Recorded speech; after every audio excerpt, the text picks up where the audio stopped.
Francis Perrin, bonjour. Merci d'être à nouveau avec nous. On va parler d'une autre partie de votre vie maintenant, celle qui concerne l'écriture. Et apparemment, elle est bien remplie. C'est vrai. Comment c'est venu cette envie d'écrire déjà? L'écriture, c'est depuis que je suis tout petit que j'ai commencé à apprendre à écrire. Je crois que j'ai vraiment aimé ça. Et puis j'ai été un lecteur assidu. Parce que quand on m'a appris à lire très tôt, je suis rentré à la maternelle, je savais déjà lire et écrire. Donc, parce que ma grand-mère m'avait déjà appris. Donc voilà, il paraît que j'étais très curieux d'apprendre. Donc, et ça me plaisait. Donc voilà. Et puis après, quand j'ai commencé à lire, c'était les débuts du livre de poche. Donc je me suis... comme j'ai jamais trop dormi. Ah bon? Ouais, non, j'ai toujours dormi 4h30, 5 heures par nuit. Oui, ça laisse du temps.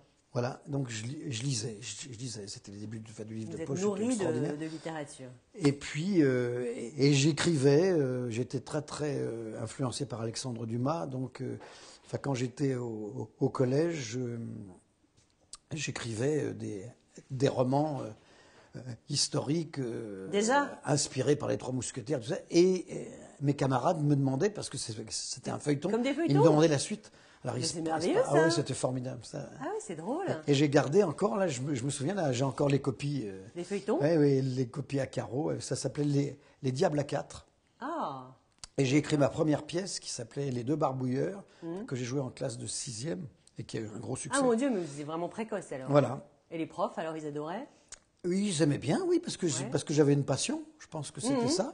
Moi, j'ai l'impression, enfin, c'est pas une impression, il y a les livres autobiographiques, personnels, et les romans historiques dans votre bibliographie, si j'ai bien regardé. Ça a commencé en 2003 par un éditeur qui est venu me voir en disant « Mais tu racontes des choses qui sont extraordinaires, les rencontres que tu as faites, pourquoi est-ce que tu n'écrirais pas ?» Je lui dis « Attends, j'ai 50 et quelques années. » C'est jeune, hein, pour écrire ses mémoires. Voilà, non, ça serait... Et puis j'ai écrit. Alors, ça a pas mal marché. Puis, donc, le premier, c'était Mon Panthéon est décousu? Mon Panthéon est décousu, voilà, où je racontais donc mes années d'enfance jusqu'à 50 ans. Oui, c'est ça, jusqu'à 50 et quelques années. D'accord. Ça a bien marché. Bah oui, et puis j'ai eu on m'a dit, tiens, tu as une vraie écriture, tu as un style. J'ai écrit mon premier roman après, qui s'appelait Degré de lassitude, toujours aux éditions du Rocher. D'accord. Donc ça, c'était un roman. Oui, qui était un peu un règlement de compte. Donc pas historique. Non, pas non, mais qui était bien, qui a eu un succès très honnête, on dirait, mais c'était bien. Moi, ça m'avait fait du bien d'écrire ça. Et puis après, un autre éditeur, une éditrice, chez Plomb, et m'a dit, je voudrais déjeuner avec toi parce que j'ai lu, t'as un style et tout. Enfin, qu'est-ce que tu veux écrire? Alors je lui ai dit, bah voilà, j'ai peut-être des idées. Mais t'as rien d'autre? Je lui ai dit, écoute, si, j'ai dans mes tiroirs une pièce sur Molière que j'avais écrite. On revient à Molière. En 6e? Ah bon? Ah non, j'avais écrit plus tard. non, tout de même que j'avais écrit. Vous auriez pu essayer de la recaser, celle-là, non? Non. On ne sait jamais. Bon, enfin bref. Et donc là, elle me dit, oui, je dois avoir 40 pages. Envoie-moi ça. Je lui envoie. Elle m'appelle le lendemain matin en me disant, mais je viens de lire ça, mais c'est ça qu'il faut que tu fasses. Fais le Molière, là, que tu as envie de faire, le chef de troupe, avec sa troupe. On a traité, toujours l'auteur, mais traite l'homme de théâtre. Tout ça. Bon, alors j'y vais. Et j'ai fait ça, et ça a été un succès. Molière, chef de troupe. Voilà, Molière, chef de troupe, aux éditions Plomb. Et elle m'a dit, maintenant, tu vas en faire un tous les 2 ans. Et 2 ans après, j'ai fait donc Triboulet, donc le bouffon des rois. Oui, alors c'était quoi cette histoire? C'est l'histoire de Triboulet. Alors, je prends toujours des personnages qui ont existé. Alors, Molière, d'accord, mais après, entre Triboulet et lui, là, l'enfant terrible, comment vous êtes allé les chercher? Je vais chercher des personnages qui sont des personnages un petit peu hors du commun, qui ont des vies un petit peu hors du commun. Alors, moi, mais connus ou pas connus? Ah oui, Triboulet, oui. Triboulet, oui, parce qu'il était le bouffon de François Ier. Et Victor Hugo l'avait traité dans sa pièce Le Roi s'amuse, et après Verdi, bien sûr, dans Rigoletto. Et je me suis dit, tiens, mais on n'a pas raconté l'histoire. Elle me dit, c'est intéressant, vas-y. Alors j'y vais, et je pars parce que je connaissais bien la Renaissance et François Ier, et je m'aperçois, en commençant à écrire, que Triboulet avait été avant le bouffon de Louis XII pendant 15 ans. Et Louis XII, personne ne s'en souvient, le père du peuple, le seul roi qui a baissé les impôts, c'est pour ça qu'on l'a oublié, et qui était marié à une femme formidable qui était Anne de Bretagne, et Triboulet a été son bouffon pendant 15 ans. Et il a enchaîné avec François Ier pendant 21 ans. 36 ans de carrière extraordinaire, très rare. C'est fou, ça. Et j'ai raconté ça. D'accord. En le romançant, bien sûr, puisque c'est... Oui, donc vous êtes documenté vous-même, vous faites vos recherches vous-même. Je fais mes recherches moi-même. C'est ça que j'aime bien faire. Aussi. Donc vous avez la passion de l'histoire en même temps. Voilà. Et je prends des faits historiques qui sont absolument vrais. Et puis après je fais vivre mes personnages qui ont vraiment existé. Vous romancez le... Voilà. Donc là, ce Charles de la Bussière, Charles Hippolyte. De la Bussière. Est-ce qu'il y a un peu de vous dans Charles Hippolyte? On peut dire qu'il y a toujours un peu de moi, mais c'est tout de même... Est-ce que vous avez ce côté rebelle? Assez loin. Non, j'ai un côté, moi, indépendant, mais pas du tout rebelle. Non, je suis pas... Non, mais lui c'est un... Il est inclassable. C'est un il rentre dans aucune case.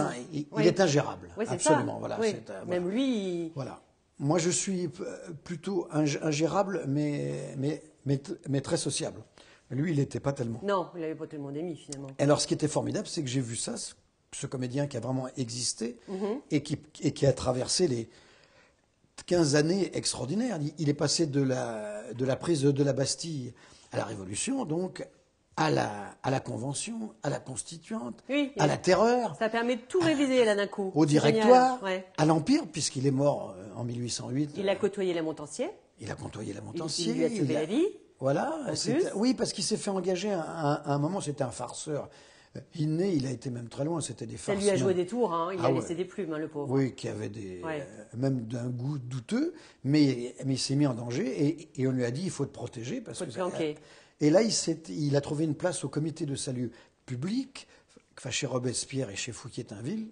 Et là, tous les dossiers des condamnés à mort lui passaient entre les mains. Et là, il a commencé à faire disparaître des pièces d'accusation qui permettraient de ne pas envoyer certaines personnes à l'échafaud. Voilà. Et il a privilégié un petit peu, bien sûr, les comédiens, ceux qui lui étaient chers. Les comédiens de la comédie française, Joséphine de Beauharnais, tout de même, qui l'a sauvé, la Montansier, bien sûr, et puis d'autres, Florian, qui est le fabuliste, enfin, il a sauvé plein de gens. Il ne pouvait pas sauver tout le monde. Non, il a sauvé 1153 personnes. Oui, je sais. Écoutez, c'est une très belle histoire, en tout cas. Moi, je me suis régalée.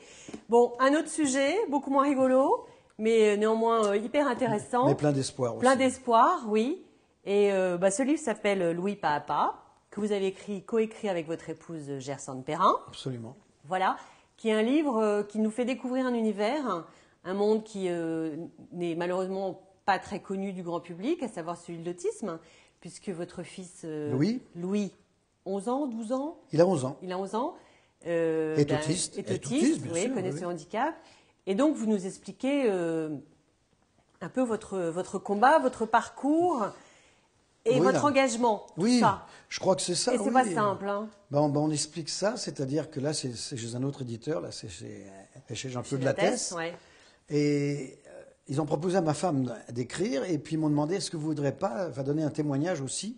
Alors j'ai dit non, moi je ne veux pas écrire sur Louis, mon engagement est vrai auprès de l'association Pas à Pas, dont je suis le parrain et membre actif, et mon combat contre l'autisme absolument existe et existera toujours. Mais et puis on me dit mais je dis est-ce que je peux réagir par rapport à ce que dit Gersande? Voilà, et là on m'a dit c'est une très bonne idée. Donc c'est un livre à deux voix finalement. Et donc on a fait ce livre, et j'en suis pour donner l'espoir aux gens, parce qu'il y a un véritable espoir, pour montrer qu'on est aussi comme tout le monde, que quand ça vous tombe dessus, c'est énorme, la vie bascule, la vie bascule, et qu'il y a que c'est important de rester comme ça unis, et qu'il existe un traitement et que ce traitement ABA, donc l'analyse appliquée du comportement, qui est un traitement qui a des résultats dans le monde entier depuis plus de 40 ans, qu'on avait complètement ignoré en France, a des résultats puisque c'est un traitement comportemental, et qu'en France il y a toujours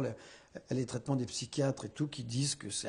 Voilà, puis il y a eu ce barrage. Heureusement, la haute autorité de santé a reconnu les traitements comportementaux depuis l'année dernière. Il était temps, et ça avance un petit peu, mais enfin, il y a un tel chemin de retard qu'il va falloir le combler, mais qui sera comblé d'ici des dizaines d'années.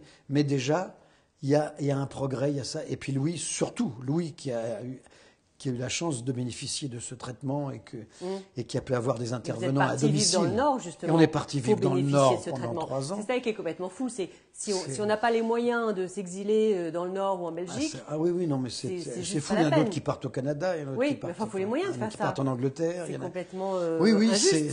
c'est complètement injuste. Et c'est justement pour ça qu'on voudrait qu'il y ait des familles qui n'ont pas les moyens, qui n'ont rien, qui grâce à votre association Pas à Pas. Il faudrait que ça avance. Parce que c'est un traitement qui coûte cher.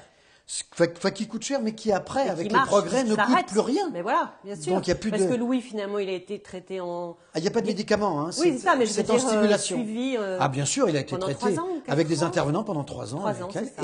Et après, à l'école, puisqu'il a été à l'école publique, suivi, bien sûr, que toujours par un intervenant, donc qui l'accompagnait, mais qui de plus en plus ne prenait pas le laisser libre, parce que maintenant, il est autonome à la maison. On n'a plus d'intervenants. Ni à la maison, ni à l'école.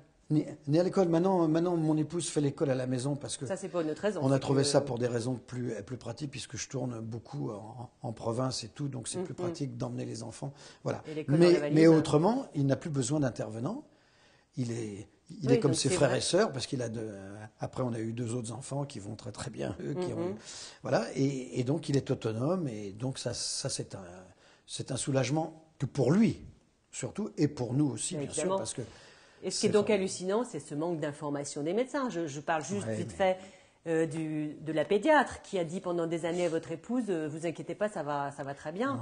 C'est complètement dingue quand même. Oui, il y a une désinformation pour tous les gens. Il faut une formation à refaire. Oui, déjà.